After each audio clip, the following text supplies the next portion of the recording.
welcome back to the Club Innovators Podcast. As usual, I'm your host, Kyle Bradburn. With me is Greg Rotzell, the VP of Operations at Capstone Hospitality, and Frank LaVardera, if I got that right, I worked really hard on that, the Director of Environmental Programs for Golf at Audubon International. Frank, Greg, welcome to the show. Great to be here. Yes, thanks very much, Kyle. And yeah, you hit it right on the nose on the pronunciation. Perfect. So Frank, being the main guest here today, you work for Audubon International, and we wanted to bring you guys on. You do environmental sustainability on golf courses, so we definitely wanted to talk to you. We think you have a lot to offer to our audience, and I'm going to start off by just saying, can you tell us a little bit about Audubon International and its mission? Sure. Our organization's been around since 1987, and our mission is to create environmentally sustainable environments where people live, work, and play. And we have, I think, 5 different certification programs for different types of land uses. And by far, our golf programs, we actually have 2 golf programs, are the largest segment of our business. Yeah, absolutely. And so we obviously at Capstone Hospitality work a lot with golf clubs, and there's several within our portfolio that we know are members of Audubon International. So we know you guys definitely have a big impact in that golf course, in the kind of golf and country club community. So just real quick, if I were to ask you, why should golf course managers and club operators, prioritize environmental sustainability? Okay. And I've been asked that question, many times. And the short answer is because we know better, right? I mean, I'm an older guy, right? When I first got out of college, my undergrad degree, 1982, we were still kind of struggling to understand the environment and our relationship with the environment. But we've come so far. As a nation and the people in the nation, that we really have such a good understanding of our relationship with the environment, and to not pay attention to it, it just doesn't make sense at this point. So if you're operating a piece of property, you're responsible for a piece of property that's got natural resources on it, whether it's a golf course, a park, or whatever it may be. It just makes sense to utilizing sustainable practices at this point in time. Awesome. Yeah, let's I guess dive into it a little bit deeper, Frank. And one question that we have is what are, I guess, the tangible business benefits of adopting Audubon-certified programs specifically for golf courses? Yeah, we do track that from time to time. We do surveys of our members, and one of the things we ask them about is, now that you've been a member and let's say certified for 10 years or whatever segment of our membership that we survey, one of the questions we ask is, are you saving money? And very consistently, the answer is yes. We have found that our members save on their maintenance budgets anywhere 10 to 15%. And it's no big magical secret. The backbone of our program is the reduction of what we call inputs on the golf course. And that typically comes with the reduction of what we call managed turf on the golf course. Managed turf being the greens, fairways, tees, and the rough, to the extent that you manage a rough, let's say on a weekly basis. You're cutting the rough, you're irrigating, you're putting chemicals in the rough. So if you reduce your managed turf at the golf course, all your inputs go down. Your inputs being, water for irrigation, chemicals, manpower, fuel for your equipment. So if you reduce that overall footprint of managed turf, your inputs go down, your costs go down. So as I said, we've conducted surveys of our members, and we've seen that folks that are certified members, implementing our guidelines and principles, they're saving 10, 15%. When you've got $1 million budget, $1.5 million budget, it's some large amounts of money that the club can be doing other things with. I'm curious real quick, maybe you do know, maybe you don't. Is the biggest cost saving thing in there the water, the irrigation, or is it something else? It depends where you're located. I mean, we have members who are in the desert Southwest. I've got a couple of clubs that are spending in excess of $1 million to $1.5 million a year on water. So it's a tremendous amount of money. So in that instance, if you are, reducing inputs, irrigation is probably going to be at the top of your list. It can vary. Labor, manpower, and fuel, wear and tear on equipment also is another leading category of reduction. So it really just depends on where you are and what your most expensive inputs are, they're probably going to go down. Yeah, I didn't even think about wear and tear on equipment. I mean, it's there. Obviously, it's kind of like your car, right? At some point, it breaks down, but it's one of those things you don't think about till it happens, right? Right. Yeah. I mean, most equipment like that, they track, I mean, cars are tracking miles. Golf course equipment, they track in hours of use.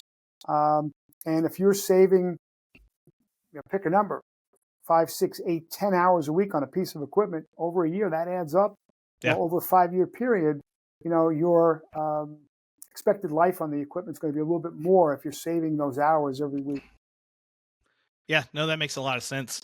So, all right, Frank, I'm a club and I'm interested in, getting certified with Audubon International.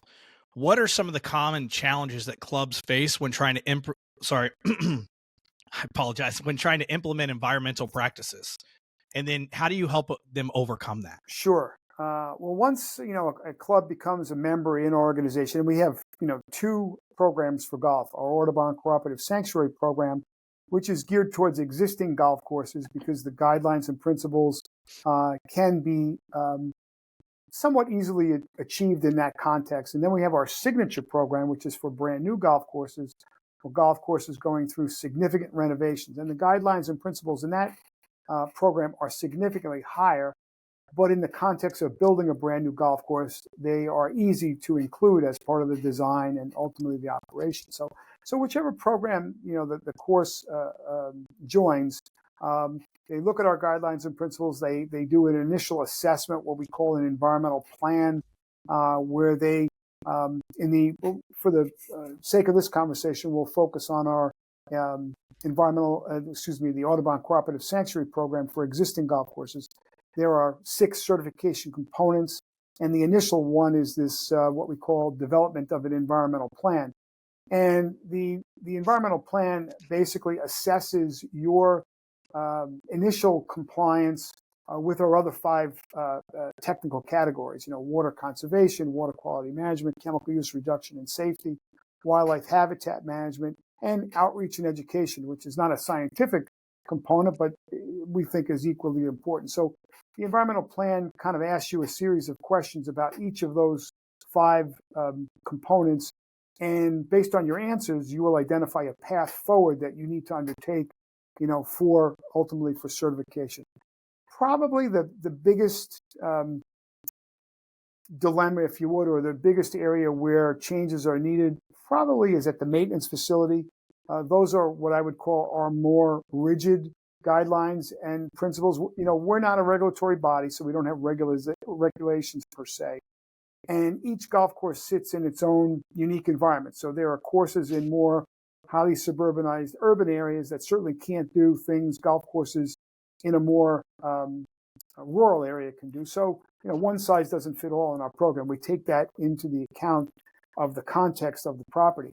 But by and large, where we are most stringent comes at the maintenance facility. And there's 3 things we look at that are most important to us. It's where and how you're storing your chemicals, where and how you are washing your equipment and where the wash water goes, and where you are mixing and loading your spray truck before it goes out, on the course. So those are the biggies at the maintenance facility. And depending upon what you have going on, you might have to go through a capital project or 2 and the budgeting cycle for that at the golf course to get the funds set up to either build new facilities or alter the ones you have to sort of meet our guidelines. So that's probably the most challenging one that the courses face.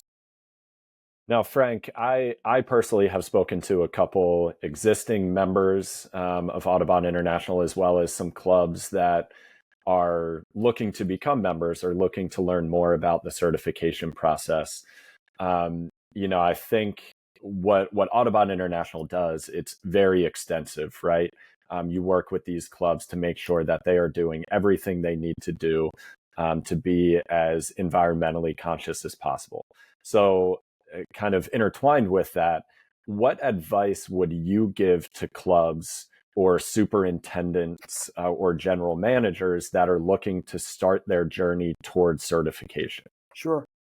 Probably the one that I tell them the most is get help. Sometimes superintendents take on the responsibility for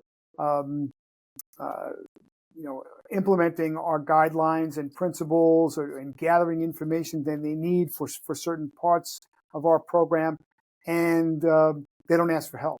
So, it can be challenging if you're undertaking it yourself.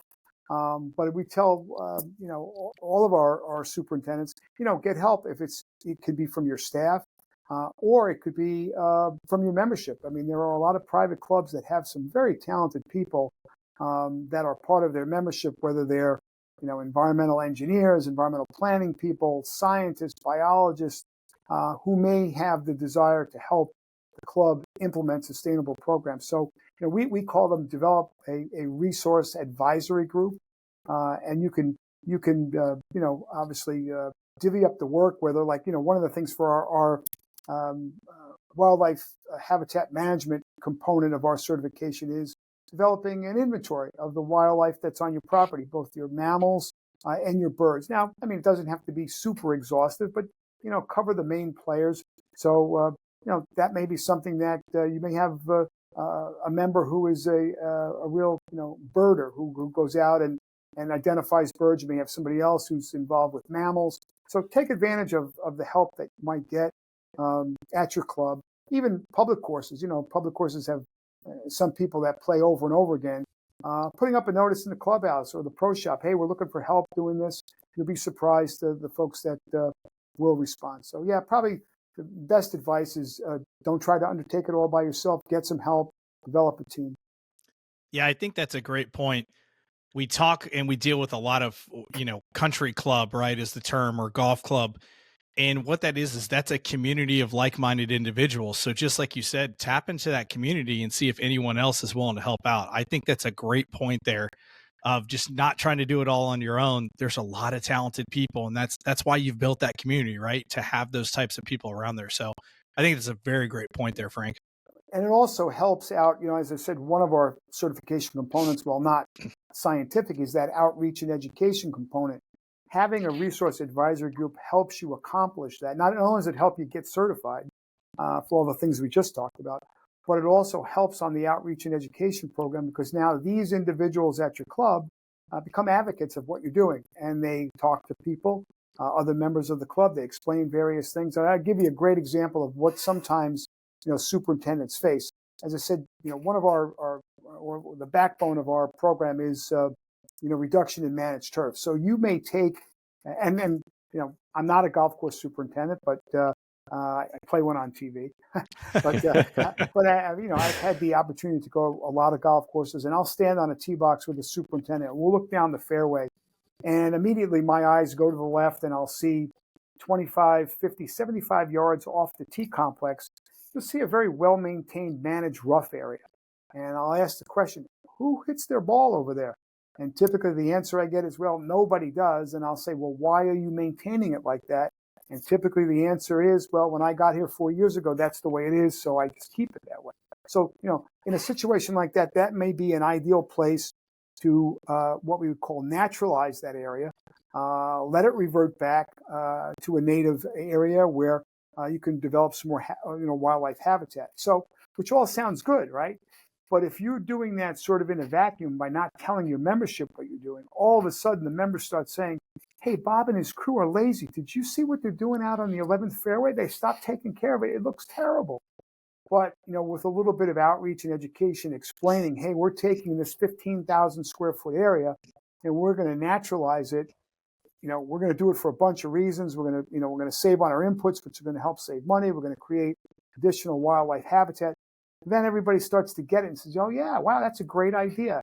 So, again, that resource advisory group helps you have advocates within your membership that can explain to people what's going on. Yeah, and I think, those of us that have been within the golf industry for a period of time, and even just watching, PGA Tour events and some of these larger majors, I think you see on golf courses that a lot of golf courses are moving a little bit more towards the natural terrain. And I think in a lot of ways that creates a more beautiful viewing experience as well. But Frank, I think you're spot on. If that is not what, let's say, the existing members of a club are used to, and that is changed, then they may think that something is going completely wrong, where realistically you're just utilizing that natural terrain that club or that golf course has to its advantage, right? And you are making sure that the superintendent in the club isn't spending too much money on that, and they're focusing on the areas that they need to focus on. So I think that's incredibly important. Exactly. And I think, kind of keeping with the trends of the industry and golf courses, in your eyes, how do you think that the golf industry's approach to sustainability has changed, let's say, over the past 5 to 10 years or so? I think overall, the golf industry itself over the last 25 to 30 years has taken giant leaps and bounds. But in the last, 5 to 10 years, to me, the biggest thing is the use of technology and the type of technologies that golf course superintendents are availing themselves to is amazing. Let's talk about water conservation. We mentioned it earlier, and that, some places in the country, there are courses just paying a significant amount of water. Water resources are scarce, so they may not even have access to water. So technologies that golf course superintendents are using, they're now availing themselves to what we call moisture meters, which actually measure the moisture content in the soil, 3 or 4 inches down the root zone.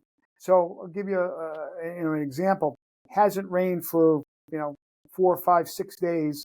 Intuitively, the golf course superintendent says, I need to irrigate. It's been sunny days. It's been kind of warm. I better turn the irrigation system on. Well, yes and no. Maybe. Well, I guess the right answer is maybe. Now you go out with your moisture meter and you start to probe areas of your fairways and your green, and you find out you still have, moisture content in the mid-20s, 25, 26, 27%. You're still at an optimum moisture range for growing grass. No need to irrigate.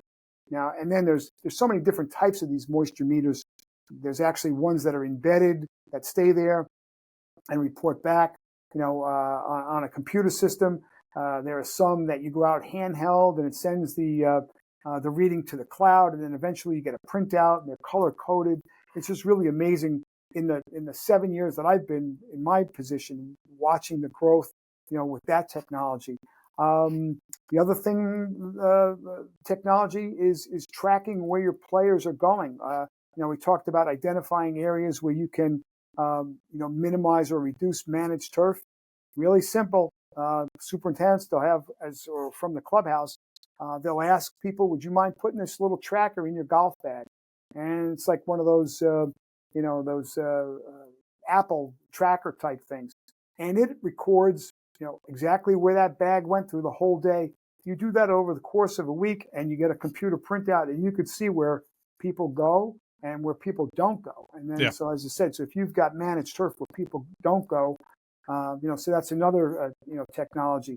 The other thing that's happening at a lot of the colleges, universities that have agronomy programs and turf grass management programs are the development of hybrid turf, sort of the what they used to refer to in football as, prescription turf, these highly sophisticated turfs that are, drought resistant, heat resistant, they're bug resistant. So you get this strain of grass that has been developed at the university level that's just much more sustainable. So, those are examples of, how technology is helping the golf industry be more sustainable.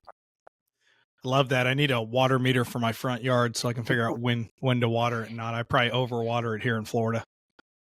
That's the tendency. Most, let's face it, golf course superintendents, they need, really good conditions, especially at some of the higher end private clubs, because their jobs depend on it. So, the tendency would be to overwater. You don't want to underwater and everything turns brown and then you have a problem. So the tendency is to overwater. I think we do that, like you said, on our lawns as well. Yeah, 100%.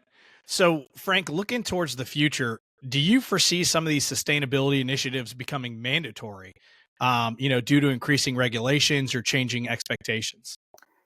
Yeah, I think so. I know it's not a secret. US EPA has been looking at the golf industry and looking at golf courses, sort of almost individually. And there's been talk about maybe EPA starting to regulate golf courses on a more individual basis, obviously through the various states where the golf courses are located. The Golf Course Superintendents Association of America, otherwise known as the GCSAA, has been talking to EPA about those sorts of things. One of the things to their credit, GCSAA has done, has developed a what we call a best management practices program, where they've developed sort of templates for each of the 50 states for best management practices that should be implemented on a golf course for a variety of reasons, including sustainability.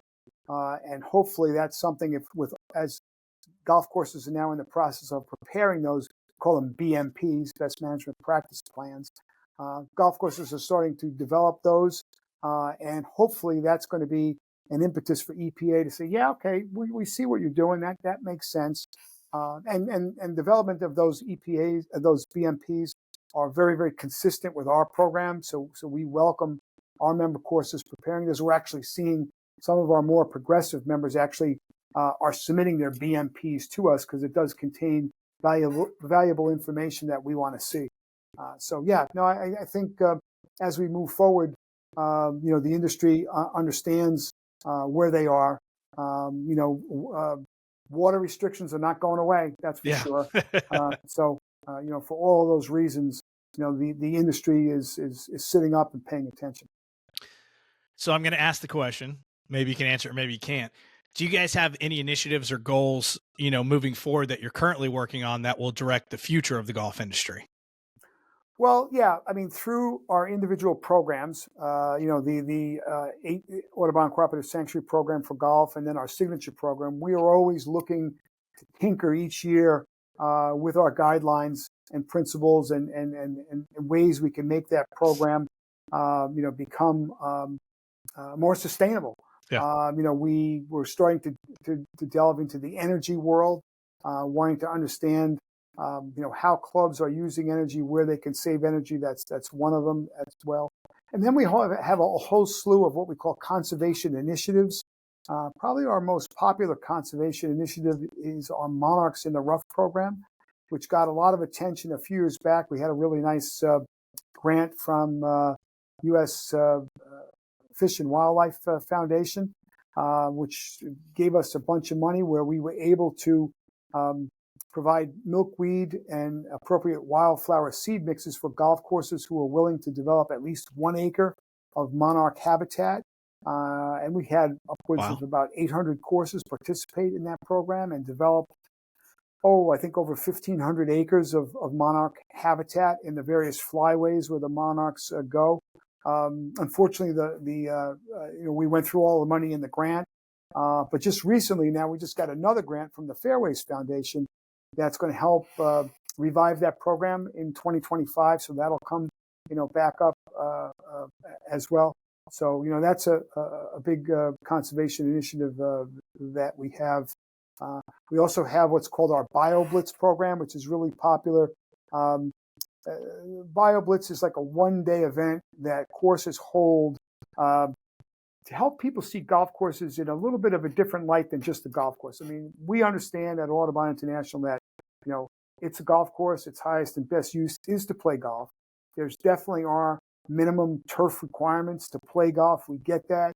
We understand that there's various techniques that you need to implement, including using chemicals to help you develop that standard or basic level of turf. But at the same time, golf courses do so much more in the community that people don't know about. I mean, they help control and filter stormwater from surrounding areas, especially developed areas.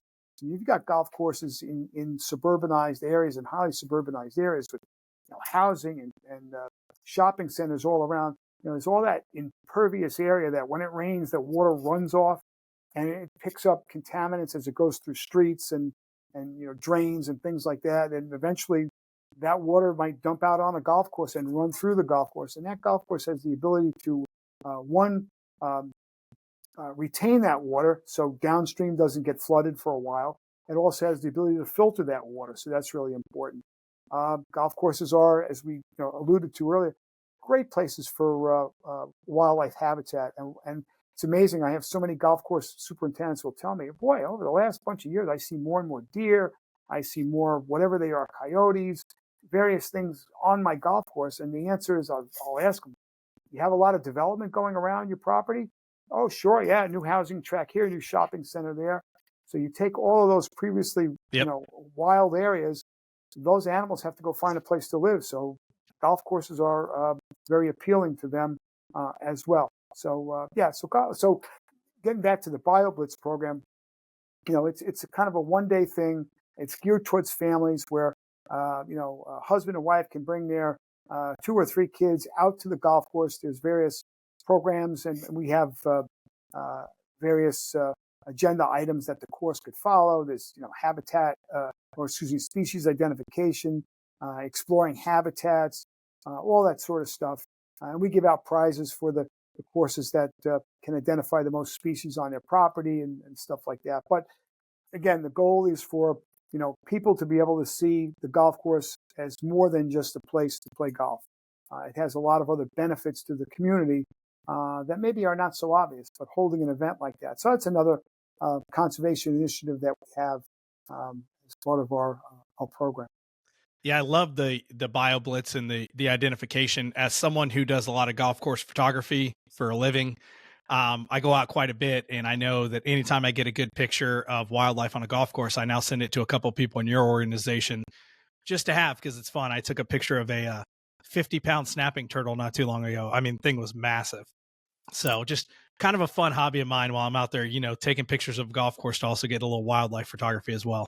Right. And, and it's a testament to the operations at the golf course. You see all of this wildlife, right? And especially you talk about some aquatic species, whether it's, reptiles, whether it's fish.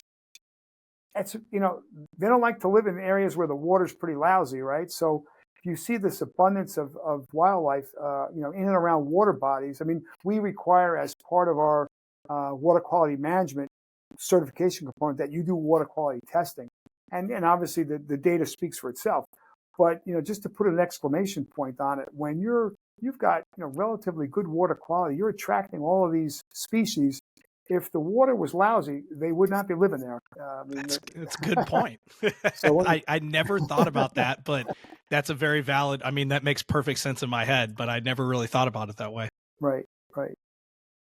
Frank, just kind of wrapping up a little bit and thinking about, the big picture of all of this, right? And all the information that you've already given us is absolutely incredible.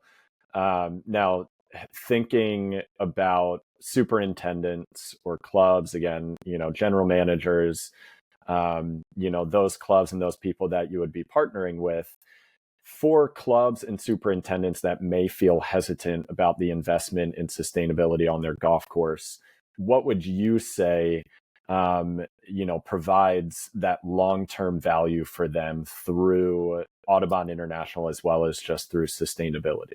Right. Well, first and foremost, when I come across a superintendent or a general manager who may be hesitant, one of the first things I point out to them is probably right now, you're doing maybe half the things that we require just as part of your integrated pest management program, as part of your best management practices plan.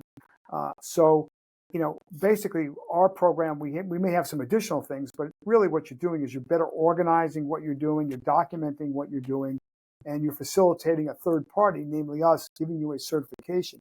So sometimes it's not as big of a reach as you think it may be. You may be a little bit intimidated by, all this sustainability stuff. But, for the most part, in this day and age, you're probably doing a lot of the things we require anyway. As far as the cost goes, money's money, and we get it. It is an expenditure, whether it's a little bit or a fair amount. But basically, golf courses, as we talked about earlier, have very significant maintenance budgets, and as I pointed out and we discussed earlier, probably within a few year period of time, becoming a member and getting your certification, the savings in your maintenance budget is certainly going to offset any of the fees you may pay us for your annual membership and recertifications, things like that. So yeah, those are the kinds of things we talk to clubs about. And hey, some of the clubs and a lot of our, resort golf courses are using their certification as a marketing tool. In this day and age, there's again, I'm an older guy, but I can say in this day and age, a lot of the younger people, younger generations are certainly aware of the environment, and they want to be supportive of sustainability. So if a couple has, 2 or 3 kids, they want to be assured if they're going to a resort that this resort is operating in a sustainable manner. So, we have no problem. If you walk the walk, you can go ahead and talk the talk and use our certification seal and the signs to bring people to your facility. We think that there's nothing wrong with that in our eye. And even some of the private clubs are using it as a marketing tool. Their membership manager, may go out and talk to people and mention, hey, we are, Audubon International certified for sustainability. And that may tip the scales a little bit into bringing, again, those younger families out to the course or onto the property, feeling a little bit of assured that things are being done in a responsible manner. Yeah, I love it. So, Frank, I know, we have the kind of golf conference season coming up. Are you attending any of these conferences, and are you speaking at any of them? I am, as a matter of fact. The biggest one that's held every year is what's called the GCSAA conference. That's the Golf Course Superintendents Association of America conference. This year, it's being held out in San Diego, the beginning of February, I think February 2nd through at least the 5th or the 6th. We routinely will have a booth there at the trade show where we'll talk to our existing members. It's a great place for us to see our existing members and potential members. People have questions. They get upwards of 15,000 people that attend, that conference. It's an absolutely great conference. This year, I'm fortunate enough to actually be speaking. I'm doing a seminar on Monday the 3rd on the importance of water quality monitoring on your golf course. Again, that's part of our program to do what we call, environmental water quality monitoring. A lot of superintendents, the nature of their business and the need for them to grow grass, they do water testing on their irrigation water for certain constituents. They look at, pH, they look at sodium levels. There's various things that they look at from an agronomy standpoint. Our testing is a little bit different, more of an environmental testing. We want courses to test what we call upstream from the golf course and then downstream for the golf course. At a basic level, we look at nutrients, total nitrogen, total phosphorus, as well as a host of what we call field parameters that include dissolved oxygen, conductivity, temperature, pH. So the course that I'm going to be, or the seminar I'll be talking at the conference is the importance of doing that testing, how it's done, all those sorts of things. So I think it'll be really informative, even if you're not a member of ours. And that's the other thing too. People say, so your golf courses, are those the only ones that are sustainable? And I say, no, absolutely not. I don't think I've met a golf course superintendent yet who doesn't consider him or herself a steward of the environment. They generally are people who want to have a good relationship with their property and the environment. So this seminar will be helpful to anybody who manages a piece of property. Yeah, it's awesome. So if you're listening and you're interested in getting more information, you can go to www.audubon-international.org and look on there. They have a very robust website of all their different services and certifications. If you have any other questions, I'm sure you can reach out to Frank. Frank, would you like to share your email if anyone want to reach out? Sure. It's pretty basic. It's just Frank, Frank, at Audubon International, all one, .org. Remember, it's a .org, not .com. We are a non-for-profit organization. So Frank at AudubonInternational.org. Feel free to email me. I'll be happy to answer any questions you might have. It's outstanding. Frank, we really appreciate you coming on Club Innovators and sharing your time and just this wealth of knowledge on environmental sustainability. So thanks for coming on the show. And we look forward to talking with more people from Audubon International in the future. Well, great. Well, thanks for having me. I appreciate it, both Kyle and Greg, and enjoy the holidays. Absolutely. You too. You too, Frank. Right.